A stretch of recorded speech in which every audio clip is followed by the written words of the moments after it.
Olá, boa tarde. Sejam todos muito bem-vindos. Eu sou Adriana Barros, psicóloga, e juntamente com Spencer Júnior, também psicólogos, temos hoje algo para contar. Hoje iremos trazer o livro A Arte de Ser Leve, da Leila Ferreira. Estamos aqui pelo Facebook e é importante que vocês possam deixar seus comentários, compartilhar. Temos muitas ideias para trocar. E eu já gostaria que você, Spencer, seja bem-vindo, se apresentasse também para as pessoas que estão nos acompanhando, para que eu possa fazer a introdução do livro e iniciarmos o nosso debate. Tá, então está fazendo 30 dias que a gente está com esse projeto.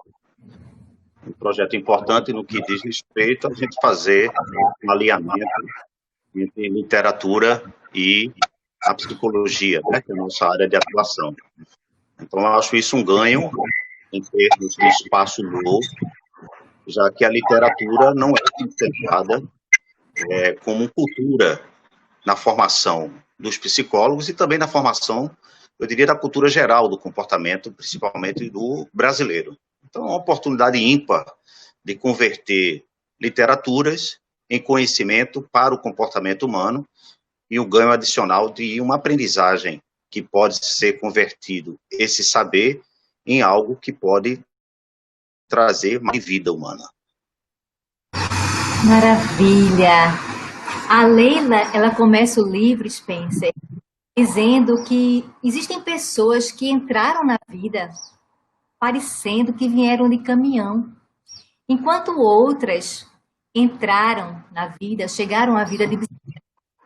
Ou seja, carregar baús repletos de ansiedade e de medo é estar comprometido com aqueles excessos de bagagem. Leves, elas se sentem melhor com elas mesmas. Pessoas leves são praticantes. O livro tenta abordar o tempo inteiro. A Leila, ela teve depressão e ela saiu pelo mundo, é uma jornalista que sai pelo mundo afora, pelo Brasil, entrevistando não apenas especialistas do comportamento, mas ela procurou histórias simples, pessoas que contassem um pouco da história de como ser pessoas leves. Ao longo das suas viagens, ela encontrou pessoas que conseguiam praticar a leveza, enquanto outras que realmente tiveram muita dificuldade.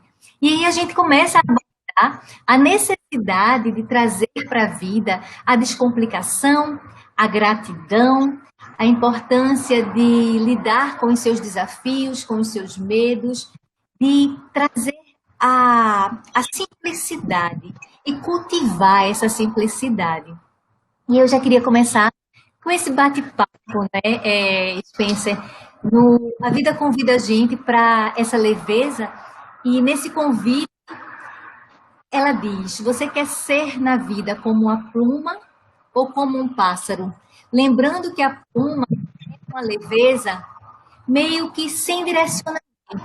A pluma carrega a leveza caindo, mas sem saber para onde ir. Enquanto o pássaro, ele risca o horizonte com precisão. Ele sabe ser leve, mas ele sabe ser objetivo. Às vezes as pessoas imaginam que a busca pela felicidade incessante, a gente vai trabalhar isso hoje, está longe de tristeza. Muito pelo contrário, é caminhar é caminhar paralelo com a tristeza, porque nesse caminhar é aceitar as adversidades. Aí eu já queria conversar um pouquinho e que você desse sua opinião sobre na vida. Será que pessoas que se identificam mais com plumas ou pessoas que se identificam mais com pássaros? Bom, inicialmente eu penso que o contrário de leveza não é não ter pesos na vida, né?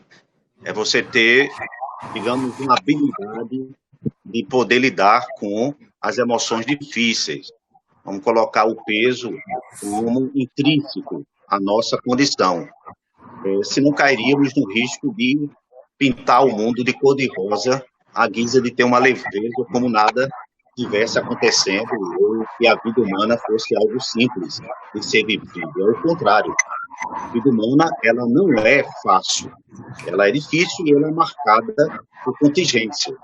Ou seja, não é a nossa vontade apenas que garante a nossa leveza. Acontece, muitas vezes, eventos que atropelam a nossa própria vontade, requerendo de nós um jogo, vamos dizer, habilidoso para que nós nos adaptemos a essas situações.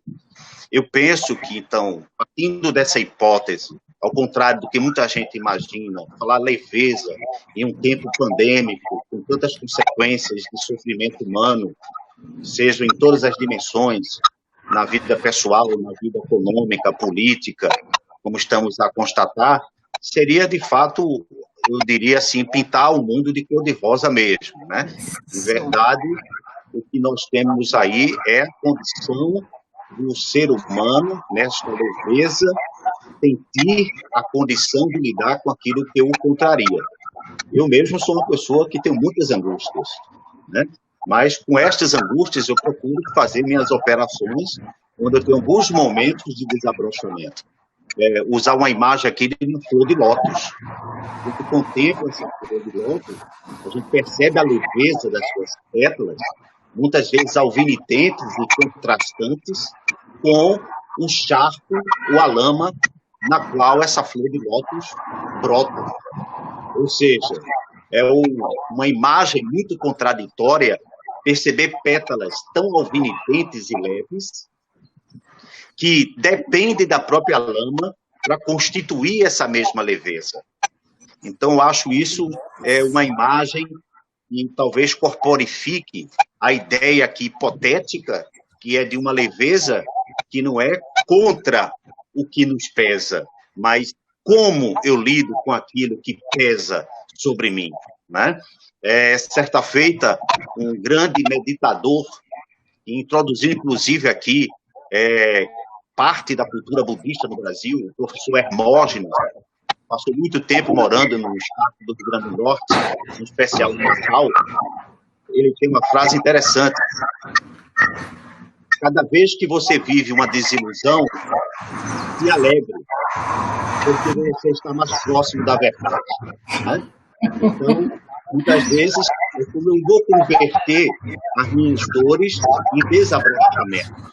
E isso eu acho que é a propositura do livro, que não é a negação da tristeza, da depressão, mas em como você vai desabrochar sobre isso. Eu costumo dizer que sem estrume não há perfume. Se você pega um saco de estrume e coloca na frente de um jardim e o jardineiro não for consciente, ele vai usar, ou ele vai pensar aquele saco de estrumes como um saco de fedentinas, de um aroma fedentino. O bom jardineiro não vai menosprezar esse saco de estrumes. Ele vai pegar o saco de estrumes, vai distribuir no jardim e, alquimicamente, o próprio jardim vai transformar o estrume em perfume. Então, existe essa intrínseca relação entre a leveza e o estado, digamos, de ser, em resposta justamente àquilo que nos especia. Isso que você falou me lembra muito quando a Leila Ferreira, ela cita a experiência que ela teve com o Piero Forni, um professor italiano que resolve morar nos Estados Unidos. E falando sobre a Divina Comédia, ele percebe que não adianta as pessoas saberem tudo sobre Dante se elas não souberem ser gentis. Então, quando aquela aula termina, os alunos vão para casa. Se esses alunos forem para casa e não tiverem aprendido a ser gentis, eu terei fracassado como professor. E aí ele cria um programa para boas atitudes na comunidade, um programa de pesquisa para identificar pessoas que estão tendo boas atitudes e a prática dessas boas atitudes. E é uma reflexão fantástica, porque quando você traz isso, que começa com a gente, é como se a gente... Eu queria lembrar do Jean Paul Sartre, quando Sartre diz assim, o inferno são os outros. E aí, muitas vezes, a gente fica acreditando que a leveza, que a gentileza precisa partir do outro.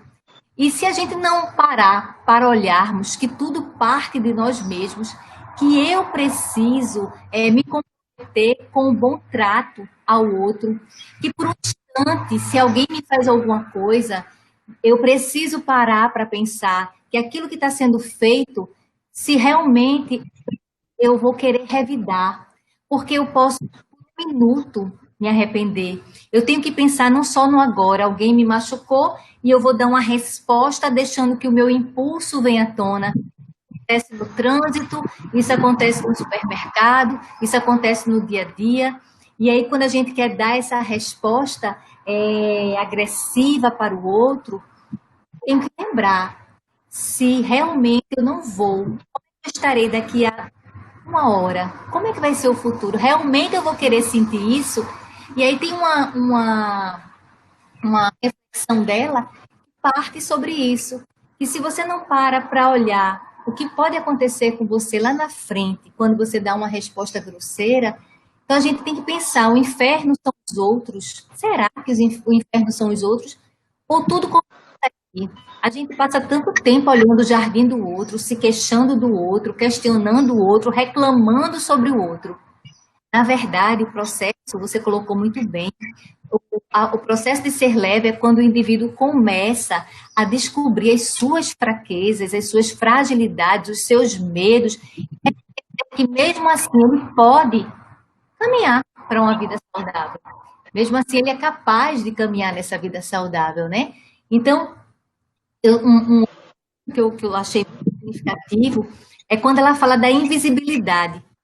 Quantas pessoas invisíveis a gente se depara no mundo, invisíveis, que a gente não olha, a gente pratica cuidado, não é?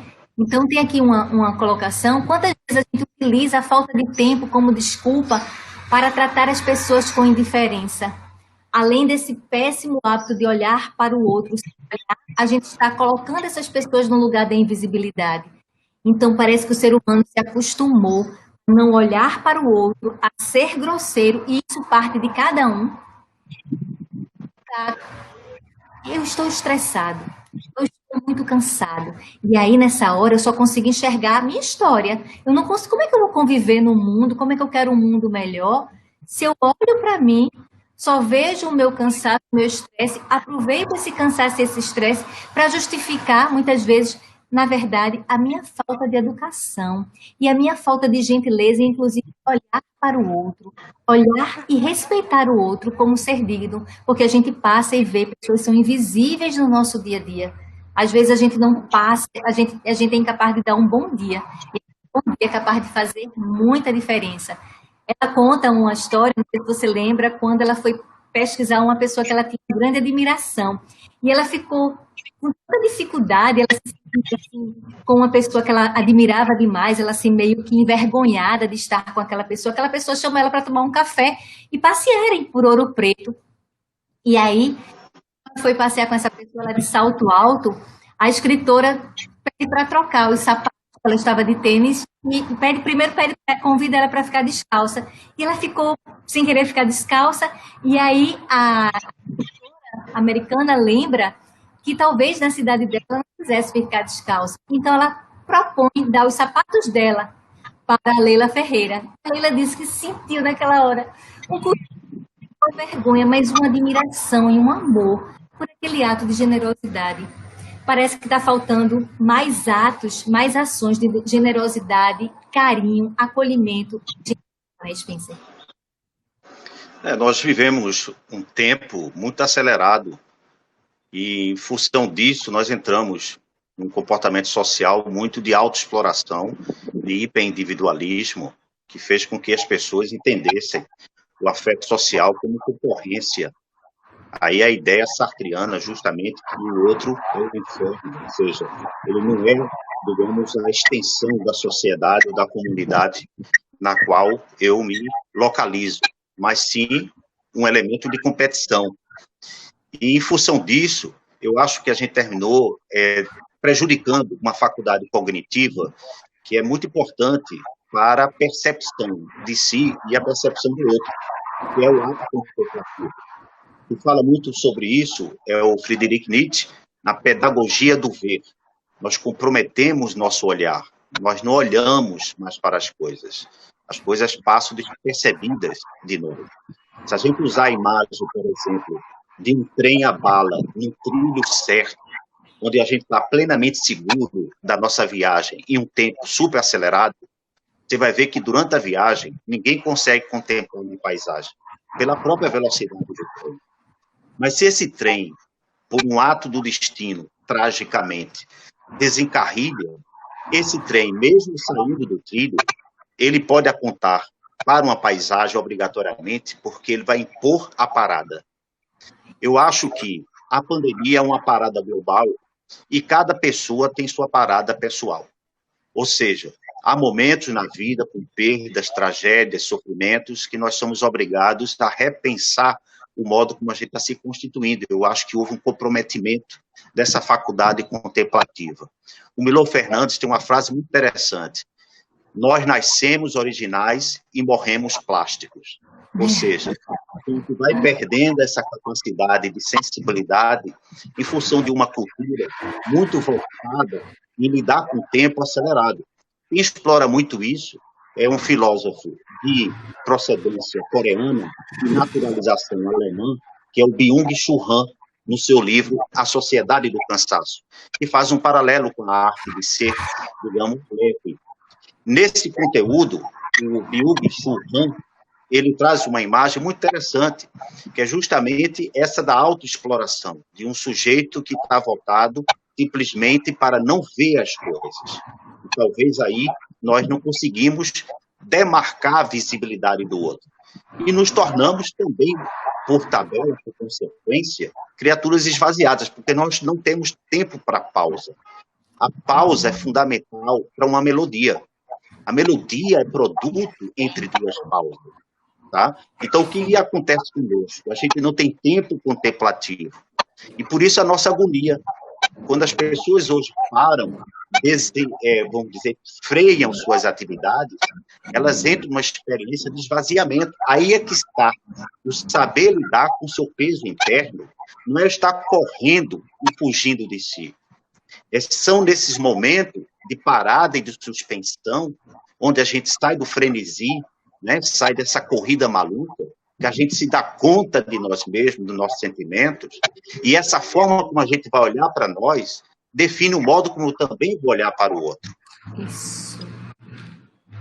Tem uma historieta muito interessante que eu acho que vai refletir, Adriana, o que você está querendo propor nessa questão da sensibilidade, da visibilidade, da gentileza.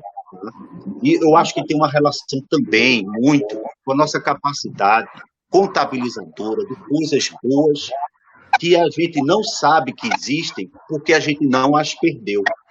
Esse é o drama, digamos, que Schopenhauer trazia, que quando nós desejamos, estamos sofrendo porque não temos. E quando temos, não mais desejamos e caímos no tédio. É verdade. E a historieta é justamente sobre a história de um roxinol com uma rosa. A história de um jovem que foi para um baile, um jovem de procedência humilde, e se encantou com uma jovem naquele baile e queria conquistá-la. Só que ele ficou sabendo que para conquistá-la, ele teria que dar a ela uma rosa vermelha. E ele se lembrou que no seu jardim tinham rosas vermelhas e correu para lá, para no dia seguinte voltar e contemplá-la com uma rosa vermelha. Neste momento chegou no seu jardim e não encontrou nenhuma rosa vermelha. As rosas estavam amareladas, rosas estavam esbranquiçadas, mas não tinha uma rosa vermelha. Somente que um roxinol tinha testemunhado toda essa passagem do jovem que estava ali desejante de vivenciar aquele amor, porque aquela jovem era uma representação plena da visibilidade humana, onde ele queria debulhar toda a sua gentileza e todo o seu afeto. E ele ficou bastante entristecido. O roxinol, condoído e compadecido do sofrimento, no caso do próprio jovem, resolveu conversar com a roseira se poderia ter uma forma de produzir uma rosa vermelha. E ela disse: só há uma forma, roxinol. Eu tenho um espinho no meu caule.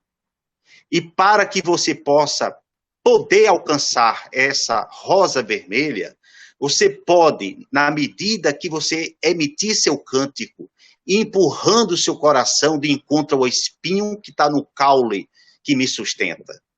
E aí o seu próprio sangue vai tingir as minhas pétalas brancas, convertendo-as em uma rosa vermelha. O roxinol titubeia, porque, afinal de contas, daria a sua própria vida em prol do jovem. Mas ele disse, talvez valha a pena. E assim fez. À medida que cantava, aproximava seu peito do espinho, e cada vez que cantava, o espinho entrava, cada vez que o espinho entrava, o sangue saía e tingia as pétalas daquela rosa que passou a ser, afinal, vermelha, por conta do sangue do roxinol, a custo da sua própria vida. Na manhã seguinte, o jovem amanheceu, reluzente, olhou para o jardim, viu que tinha uma rosa vermelha e animou-se e disse, finalmente eu tenho uma rosa vermelha e posso conquistar o coração daquela jovem, sem que ele soubesse o sacrifício de alguém por aquilo. E ele corre para a jovem. E naquele momento que ele chega para a jovem, entregando a rosa vermelha, ele recebe dela a seguinte negativa. Quem disse a ti que eu quero uma rosa vermelha? Eu sou apenas contemplada por joias. Outros chegaram para mim e me deram joias, porque eu quero uma rosa vermelha. Neste instante, o amante, pretendente, profundamente desiludido, resolve jogar a rosa vermelha para fora, onde um carro que passava atravessou, atropelando-a, esmagando a rosa vermelha. E saiu de lá lamentando. Que triste vida eu tenho. Não há ninguém por mim. Ninguém que faça algo por mim. A vida nunca me serve. Sem que ele soubesse que aquela rosa vermelha foi o custo do sacrifício do sangue de roxinol. Muitas vezes a nossa vida, ela é beneficiada, só que nós não percebemos. Muitas coisas que não aconteceram, que a gente não contabiliza, serve muito mais para que nós possamos entender que somos, digamos, contemplados sem o menor reconhecimento dessa graça, que é a ideia da graça na concepção da sabedoria judaica, né? Que viver é a própria graça. Então, assim, trazendo a arte de ser leve, significa poder entender que se você já chegou onde está, muitas pessoas fizeram algo por você. Sua mãe, seus parentes, algum amigo, alguém que o admira, sem que você tenha a menor noção disso, alguém que te amou, alguém que te presenteou. Então, eu penso que essa concepção da sensibilidade tem uma relação com essa inteligência de você parar e contemplar e perceber o fluxo da vida em você. Eu gosto de dizer que a alegria é um corpo cheio de almas. A alegria tem uma relação com vitalidade, né? Quando eu estou cheio de vitalidade. E essa vitalidade não é, como em comparativo à leveza, o contrário da minha dor. Como diria Friedrich Nietzsche, a dor é o significado. E o significado que eu faço da minha dor é que pode determinar o meu grau de alegria, o que ele chamava de alegria trágica. Ou seja, é a resposta que eu dou àquilo que me alcança. E a arte de ser leve é a arte de ser livre para escolher o caminho que você quer. E aí, completando a sua fala, ela diz, tem a expressão italiana que eu gosto, não sei falar italiano, mas diz mais ou menos assim. Ela diz que a vida está faltando o do formente, não é? Ou seja, estamos deixando de ter tempo de não fazer nada, estamos perdendo tempo de não fazer nada. Inclusive, Spencer, não fazer nada significa passar um tempo sem nem mexer no celular. O ser humano tem se escravizado nessa tecnologia. Ela faz dois destaques ricos, essa falta de tempo para fazer nada e a necessidade que o ser humano tem de fazer algo passo a passo, uma coisa de cada vez. Mas por essa aceleração, por esse momento que o ser humano se encontra, é como se a gente estivesse perdendo a paciência. Eu tenho escutado muito as pessoas com dificuldade de lidar com o seu próprio tempo. E aí a gente percebe que falta paciência, eu não me conecto, eu na verdade me desconecto do meu tempo. humano quer tudo tão rápido, o próprio movimento do querer tudo para ontem, que ele se perde na arte de ser leve. Enquanto eu não conseguir ter paciência, paciência comigo, paciência com o outro, paciência até com o tempo da descoberta de cada pessoa, enquanto eu não aprender a ter paciência, eu vou ter mais dificuldade de viver a vida de uma maneira leve. Então, nada, é feito que você fala, esse tempo de fazer nada, esse tempo de respirar, é como um artista quando está compondo um desenho e ele deixa espaços em branco, que são aqueles movimentos de como se fossem espaços da respiração. Eu preciso suspirar para que eu possa renovar. E esse suspiro nada mais é permitir que o meu organismo se conecte com a respiração, que ele se conecte com ele próprio, mente e corpo, alma e corpo se conectando num só universo que é o agora. Então, quando ela traz essa arte de ser leve, ela traz, de certa forma, a necessidade de desenvolvermos paciência. Eu queria convidar, né, como a gente fez isso no nosso outro encontro de Algo para Contar, eu queria trazer uma reflexão desse querido Lenine, poeta, cantor pernambucano, que retrata nossas raízes, traz nossa cultura e fala claramente como a gente precisa ter paciência. Paciência com a gente, paciência com os nossos, paciência com o mundo. Eu não vou conseguir tornar o mundo um ambiente melhor de se viver se eu não tornar o meu mundo interno um ambiente mais rico de vivência, um ambiente mais paciente, onde a gente respeita tanto a nossa própria dignidade, quanto a dignidade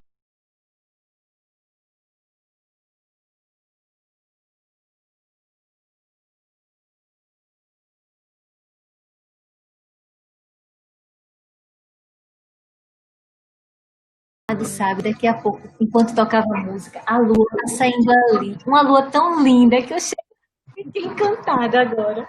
Fiquei encantada. Tem um texto, Spencer, que eu vou soltar antes, um textinho que eu queria ler para a gente dar continuidade. Deixa eu soltar esse. Quando alguém for grosseiro com você, diante da tentação de dar o troco na mesma moeda, o ideal é parar e se perguntar três coisas. Quero mesmo agir assim? Ou ferir ou magoar essa pessoa com a minha atitude? Vou gostar de agir dessa maneira? É essencial termos certezas de que nossa reação irá nos satisfazer, não só naquele momento de raiva, mas dali a 2 horas, no dia seguinte ou na próxima semana.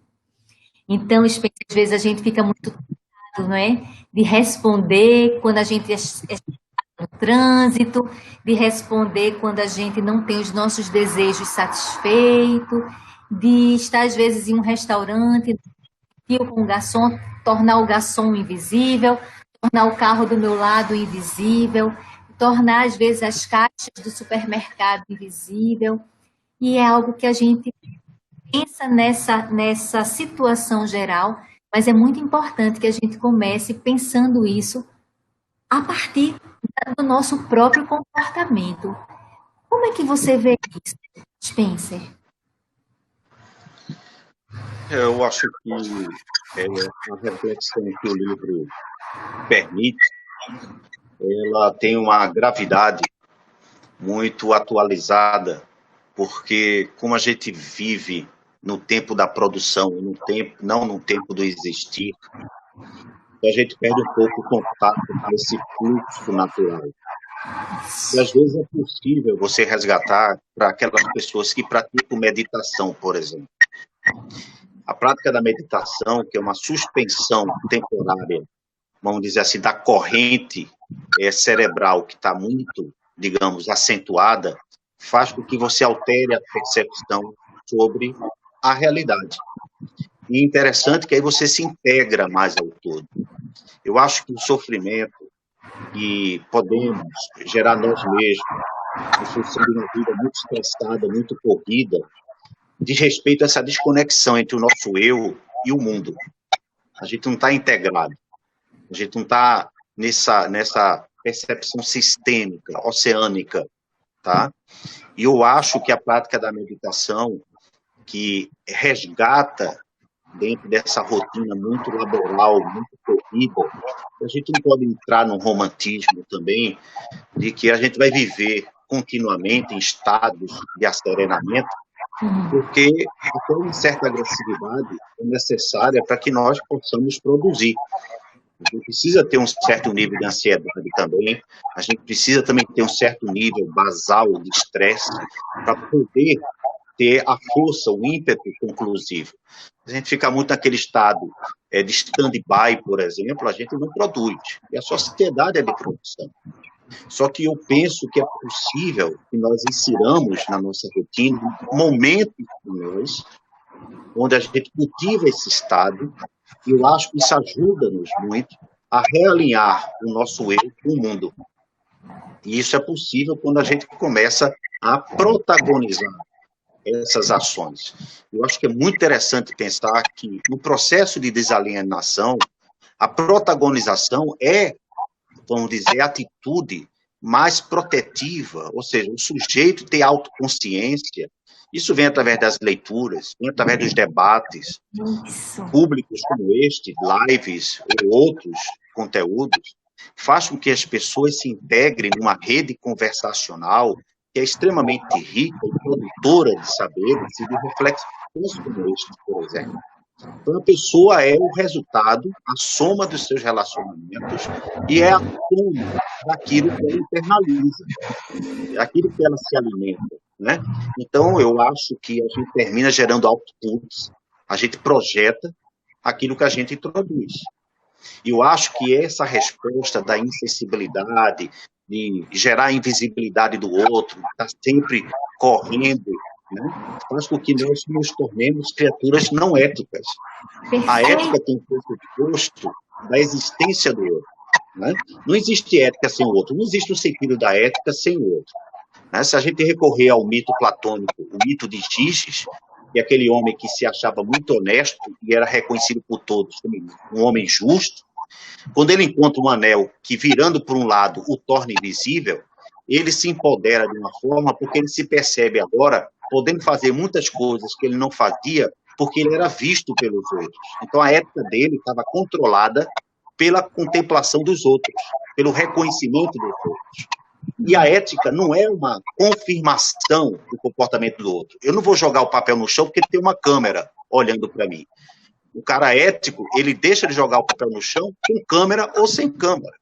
Perfeito. Então, ele autofunciona de uma forma diferente. Tanto que Giges muda o caráter, muda a personalidade na invisibilidade. Então, o mito platônico é um resgate desse sentido ético, porque não existe compatibilidade entre leveza e não ética. Como diria um filósofo medieval, que foi muito amigo do Michel de Montaigne, que é o Etienne Laboissy, quem tem ética tem amigos, quem não tem ética tem cúmplices. Então, o fator da ética é um fator de produção de leveza também. Tá? Eu acho que isso gera no ser humano esse bem-estar. Você estava falando aí da Lua, né? Está muito bonita, radiante, né? Enquanto você estava falando, eu estava me lembrando aqui, já que no nosso encontro anterior, eu tinha trazido uma lenda indígena, que foi o canto do Irapuru, né? Depois muitas pessoas me procuraram para saber a origem do canto do Irapuru, e agora eu estava me lembrando de outra lenda indígena, muito interessante, representativa da Lua, que você acabou de falar agora. Nessa lenda indígena, conta que a Lua era um grande deus que causava admiração nas índias daquela tribo. E sempre que uma índia se apaixonava pela Lua, dizia a lenda que essa índia se convertia numa estrela no céu. Com o passar do tempo, dentre aquelas inúmeras índias, uma, a mais bela e que era conhecida como guerreira de nome Naya, também se apaixonou pela Lua, mas ela não conseguiu, digamos assim, chamar a atenção do deus Lua, mesmo que fosse a custo de perder a própria vida e ser convertida numa estrela do céu. Um tanto quanto entristecida, numa certa noite, ela resolve beber do rio, cujas águas estavam plácidas e serenas, e refletir essa lua que você está vendo aí fora sobre as águas. E ela viu a lua nas águas. E achou que o Deus Lua tinha descido até a terra para poder levá-la. E aí ela emergiu, tentando abraçar a imagem da lua sobre as águas plácidas daquele lago. Quando ela emerge, ela afoga. E quando ela afoga, ela morre. E aí, diz a lenda, que o Deus Lua ficou tão comovido com, digamos, a paixão e a devoção da guerreira Naya, que resolveu, a partir dali, confeccionar uma planta que ficou chamada para a posteridade de Vitória Régia. Ou seja, ela converteria, se não fosse possível, em estrela do céu, em estrela da água. Ou seja, e não por acaso que a estrela da água, a Vitória Régia, sempre lança seu perfume e desabrocha suas flores brancas durante a noite, em homenagem ao Deus Lua. Ou seja, voltando ao assunto em tela, eu penso que quando nós temos essa, digamos, um propósito afetivo, quando nós estamos conectados a alguma coisa que nos produz alegria, né? O conceito de alegria é aquilo que me faz produzir amor. Eu não tenho alegria por aquilo que por aquilo que me fere, eu tenho alegria por aquilo que me causa amor. Então, quando a gente fala nessa questão de leveza, a gente termina desembocando na experiência afetiva, na experiência do amor, na experiência daquilo que me dá força, que me anima. Então, o que é que me torna leve? No meu dia a dia aqui pandêmico, poder ler, poder atender meus pacientes, o que me torna leve, poder escrever meus livros, é aquilo que me dá força, sair com minha família, conectar com pessoas que eu amo, meus amigos, minhas filhas. Então, tudo isso faz com que você se sinta leve. Então, qual é o conceito de leveza? É quando você está amando, né? E o amor é uma escravidão voluntária. Eu fico preso. Liberdade não é quando você não tem a quem está preso, é quando você está preso a alguém livremente, por um ato consciente que te faça se sentir, digamos, amando. Então, o amor potencializa, vitaliza o ser humano. Então, é preciso estimular mais experiências do que o consumo. É preciso a gente trazer mais a vivência, o entrar em contato aqui e agora, o conectarmos com pessoas. O mundo começou a deixar de lado a ideia do sentir e passou a ter medo do sentir. Como se a gente vê quando as pessoas entram em sofrimento, elas recorrem a qualquer coisa que plastifique as suas emoções. Eu não quero sentir. Eu quero não sentir. Eu quero que essa dor vá embora. Eu quero qualquer coisa que eu pare de vivenciar essa dor. Quando ser leve não é, como a gente falava no início, não é estar. A felicidade, as pessoas estão buscando tanto essa felicidade acelerada que estão deixando de se conectar com a tristeza. E a tristeza faz parte dessa felicidade, porque quanto mais eu me nego em mim mesma, quanto mais eu nego meus medos, quanto mais eu corro das minhas emoções, quanto mais eu não estimulo a minha própria experiência, quanto mais eu desenvolvo o hábito compulsivo por exemplo, comprar, do consumo, como uma forma de não sentir, como uma forma de blindar as minhas emoções, eu deixo de praticar a arte da leveza. E aí, tem uma passagem dela que eu gosto, que é a história do Terêncio, quando ele conta que o Terêncio, ele é engenheiro, quase que um bom vivant. Vivia a vida com muita leveza. A família inteira adorava estar perto do Terêncio. Gostava muito de estar perto do Terêncio.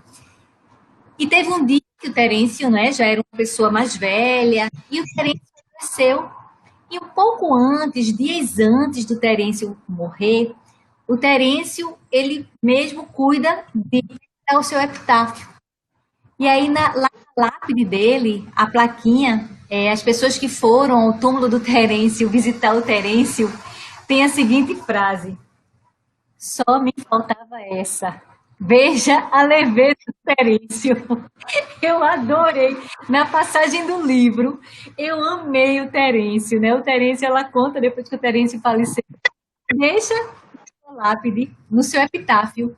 Só me faltava essa. Olha, esse realmente foi um bom vivan e soube levar a vida conectada mesmo, não é, Spencer? Porque há uma grande desconexão do ser humano. Porque a própria morte, eu tenho percebido, né? As pessoas tratam a morte de uma forma muito distante e param de pensar. É como se a morte só estivesse ali, mas amanhã essa morte pode bater a minha porta. Então, diante de um futuro tão incerto, será que não está na hora da gente arrumar a nossa alma? A Leila Ferreira, ela traz esse convite frente a uma morte que nós colocamos tão distante pelas nossas coisas, pelo negacionismo, pelos nossos medos, pelo blindar das nossas emoções, vamos nos colocando muito distante da morte e vamos nos fragilizando frente à possibilidade de enfrentar a dor. E aí a morte, logo em seguida, pode bater a porta. E aí, será que não está na hora, frente futuro imprevisível, que na verdade o que a gente está vivendo agora nessa pandemia foi a reflexão de que a gente não tem o controle das coisas e como é tolice ficarmos presos e apegados à ideia daquelas coisas que a gente acredita que tem controle, mas que a gente não tem. Então, será que não está na hora de começar a arrumar a nossa alma? E será que arrumar a nossa alma não é tratar a vida de uma forma melhor? Não é tratar a vida com mais gentileza? Não é tratar a vida com mais sorriso? Claro, a dor existe e a gente precisa vivenciar. Vivenciar a dor é nos tornarmos muito mais fortes. E aí, quando ela traz as diversas experiências com os diversos especialistas do comportamento que ela falou, uma das coisas que ela trouxe foi a necessidade do bom humor. Será que a gente está trazendo bom humor? Ela até traz uma experiência. Gente, qualquer espaço, qualquer metro quadrado, qualquer 200 metros quadrados, qualquer 1 quilômetro, fica muito pequeno na convivência com pessoas mal-humoradas. Então, será que a gente quer ser essa pessoa mal-humorada? Será que a gente quer vivenciar esse azedume que a vida muitas vezes pode até nos propiciar? Então, como é que eu quero tratar esse metro quadrado? De que forma eu quero estar na vida, feito você colocou aí, estar com a minha família, estar com os meus amigos, ser modelo? Nos acostumamos muito, até em relação ao processo da educação, dizer para os nossos filhos, faça isso, faça aquilo. A gente às vezes quer dizer para o outro o que o outro tem de fazer, mas ainda não olhamos o que nós estamos fazendo e ainda não tratamos a ideia de que o outro pode mudar um comportamento a partir do meu modelo. Eu sou modelo, de que forma eu estou chegando nas minhas instituições, de que forma eu estou chegando no meu ambiente de trabalho, de que forma eu estou chegando no trânsito, quando eu olho para as pessoas que estão pedindo na rua, de que forma eu estou levando a minha vida, na verdade, de que maneira eu estou alimentando a minha alma. Ela traz um outro movimento quando ela as pessoas vão para as academias, se preocupam rijos e fortes, mas saem de lá com almas totalmente adiposas. Tem pessoas que têm corpos rígidos e esquecem também de tornar a alma um pouco diet. São almas gordurosas, são almas adiposas. De que forma a gente está querendo vivenciar? A gente quer estar na vida de bicicleta ou a gente quer carregar essas carretas no caminhão? Como é que você percebe isso, Spencer? Temos ainda 10 minutinhos, você vai falando, analisando para a gente fazer as nossas considerações finais. Muito bem, fazendo aí uma metáfora dessa última colocação sua, né? Eu diria que a leveza é uma espécie de musculatura da sensibilidade, né? Você poder trabalhar essa dimensão, digamos, afetiva, exige uma musculatura que traz essa leveza, né? O que nos torna leve é a qualidade dos meus relacionamentos, né? E não é uma leveza que, digamos assim, ela tampone minhas angústias ou deixe com que eu reconheça minhas fragilidades, ou que me faça sempre exigir de mim uma perfectibilidade que não compõe a minha verdadeira individualidade.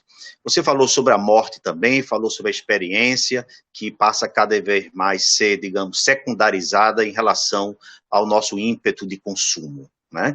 A gente se deu conta um pouco na pandemia de quantas coisas a gente não precisa tê-las para poder ter as experiências que ficaram, digamos assim, gavetadas e que nós fomos, digamos, estimulados por força da parada, essa parada contemplativa, muitas vezes angustiante, entediante em muitos momentos, mas que nos fez perceber um pouco muitas coisas que nós não precisamos e de experiências que nós nos afastamos.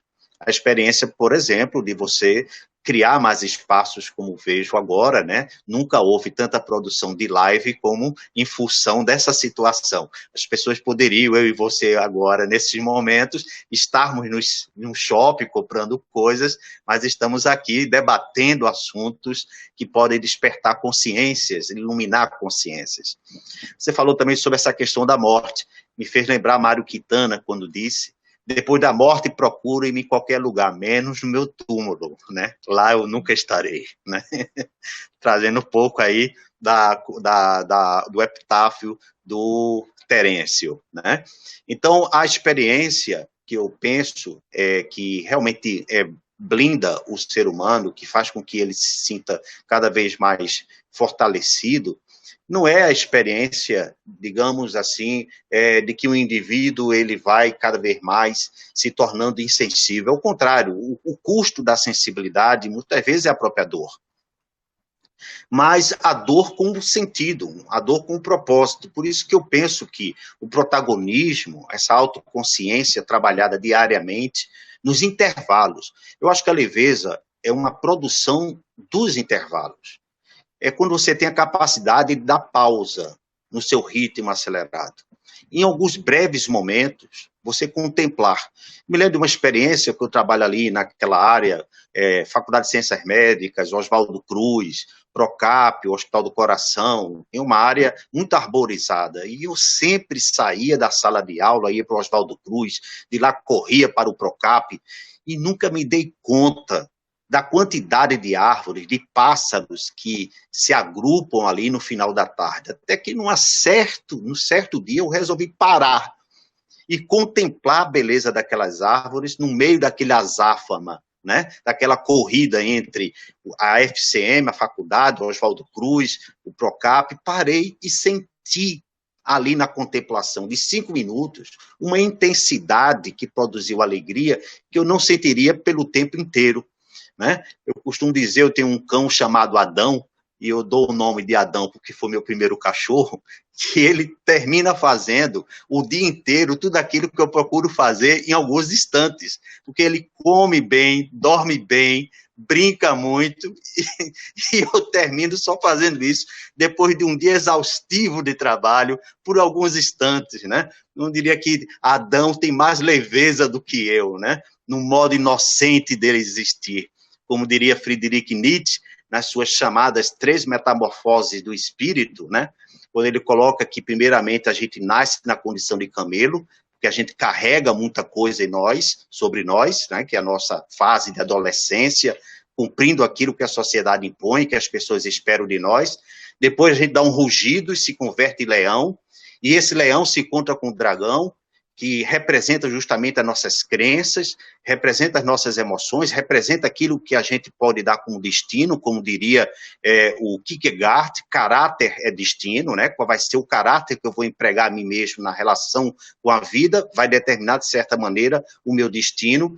E aí, nessa briga entre o leão e o dragão, nasce uma criança. Então, Nietzsche diria que o super-homem nada mais é do que uma criança. Então, a sabedoria da criança, que é a leveza, né? Qual é essa leveza? Não é, digamos, simplesmente você ter um olhar lúdico sobre o mundo, esse mundo cor-de-rosa, não. É um estado de ser que você compreende que a sua vida tem valido a pena, mesmo que a trancos e barrancos, com todas as dificuldades, você deixa a sua obra, você deixa a sua mensagem, né? Você deixa as suas marcas no espírito do outro, né? Para concluir, eu sei que o tempo está chegando ao final, tem uma experiência com um filósofo chinês chamado Confúcio, né? Que certa feita perguntaram a ele, quando é que a gente sabe que uma pessoa cumpriu bem a sua vida? E ele usa a seguinte colocação: quando tu nascestes, todos sorriam e tu eras o único que choravas. Tinhas acabado de nascer. Para saberes se tua vida valeu a pena, vives de tal modo com leveza, com ética, constrói tua obra, supera tuas dificuldades, que quando tu morreres, sejam eles os que vão chorar e tu aquele que vai sorrir, né? Então, assim, qual será o último ato da minha morte? Um sorriso ou uma lágrima de dor? E esse sorriso ou essa lágrima de dor vai traduzir o tipo de vida que eu tive, né? O último ato, como diria Pascoal, não vai ser uma par de areia sobre a minha face na condição de um morto dentro de um túmulo. O último ato é justamente aquele último pensamento que vai desenhar no meu rosto um leve sorriso ou vai trazer na cara antonha do moribundo a dor de alguém que não viveu bem a sua própria existência. Perfeito. A gente é o que a gente é e, no entanto, o nosso nome será eterno. É a partir das nossas obras, é a partir das ações, é a partir dos modelos que a gente consegue, sim, eternizar o nosso nome. Você falando do e hoje é aniversário de Léo. Léo é o meu cachorro. Ele é lindo. E hoje eu fiz uma homenagem para ele e coloquei assim, agradecendo a ele o quanto ele é leve, o quanto ele me ajuda a brincar, a correr, a dar sorrisos, a me embolar na cama, a me embolar no chão. O Léo me volta a uma perspectiva de pé no chão, de ser criança, de correr, de brincar. Ele consegue nos arrancar grandes sorrisos, Spencer. Você falando do Adão, e realmente um bichinho que possa nos ajudar a descobrir, a contactar com a nossa sensibilidade, é um grande privilégio. Vamos na conclusão do nosso Algo para Contar de hoje, próximo mês aqui novamente. Quero agradecer muito essa parceria com você, Spencer, que só nos engrandece, só me engrandece muito.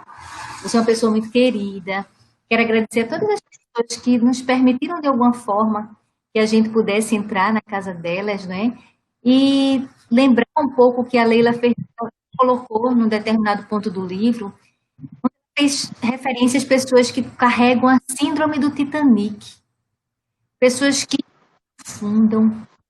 Então, como é que a gente quer viver a vida, não é? A gente pode querer arrastar correntes, ou a gente pode querer trazer na nossa própria vivência a liberdade do que você falou. É o amor livre, é o saber dizer não, é o conhecer as nossas próprias perspectivas, de que forma tudo começa do direcionamento, de que maneira na vida, o que é que eu quero alcançar, que passos eu quero para que eu alcance isso, como é que eu posso me tornar uma pessoa plena, como é que eu posso ser uma pessoa de trazer mais sorrisos e arrancar mais sorrisos do outro, não é? Então, eu gostaria que você fizesse as suas considerações finais para que a gente pudesse concluir. Temos um minutinho para suas considerações para a gente realmente estar no nosso encontro de hoje. Adriana, quero dizer que é um prazer também a gente estar nesse projeto, agradecer também a presença das pessoas que nos acompanharam, dizer que no final a gente pode fazer uma conclusão lúdica, que a arte de ser leve significa trazer um pouco da sabedoria pet, ou seja, um pouco dessa inocência dos nossos animalzinhos, né? Eu diria, se o mundo fosse mais zoológico, entendeu? Talvez ele fosse um mundo melhor. Eu adoro as suas conclusões, Spencer. Eu passo dias pensando nas suas conclusões. Feroz a Adão.